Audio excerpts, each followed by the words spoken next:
How did the Tetrarchy affect the fall of Rome? Imagine a time when one emperor ruled the entire Roman Empire. Now picture that empire splitting into four parts, each with its own leader. That's what the Tetrarchy was all about. The Tetrarchy was created by Emperor Diocletian around 2093 C. He divided the empire into four regions, each led by a co-emperor. Two of these leaders were called Augusti and the other two were Caesars.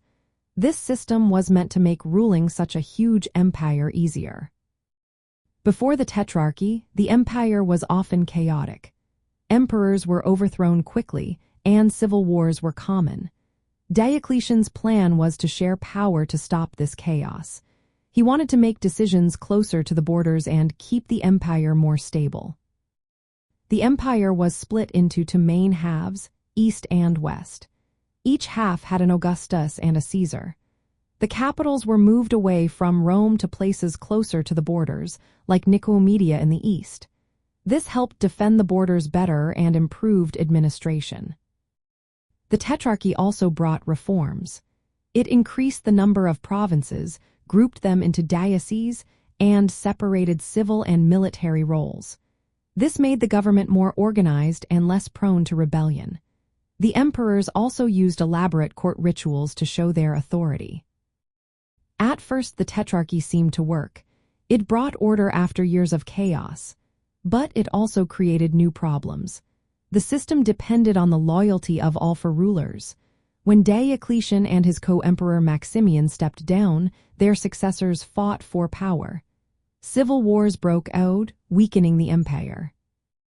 The division of the empire into east and west grew deeper over time. The eastern part, with its capital at Byzantium, later called Constantinople, became richer and more stable.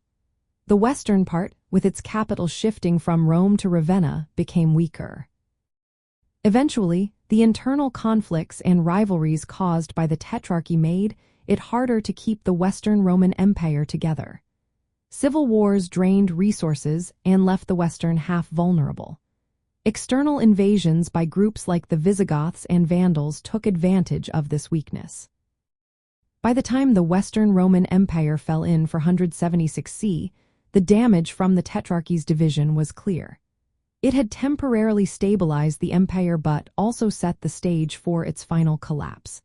The political split, rivalries, and internal conflicts made it impossible to hold the Western Empire together for long. So, in the end, the Tetrarchy was a bold move to control the empire better. But it also sped up the political division that helped bring down the Western Roman Empire.